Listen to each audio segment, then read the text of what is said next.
Ovo nije dobro. Ne sviđa mi se. Say what? Monika, a ti crtaš kao dete iz vrtića? Ne valja.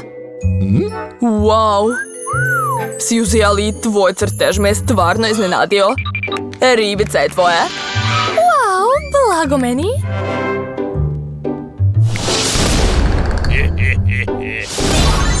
Da li to znači da sad mogu tražiti od nje šta god poželim? Onda...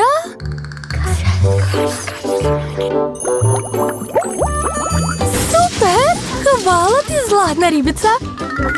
To je upravo ono što sam htjela.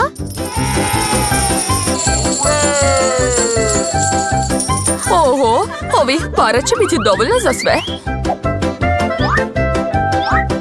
U pravu si. Wow! Nikad nisam držala u rukama pravo zlato. Jo! Neočekivano. Dakle, pare su sad naši.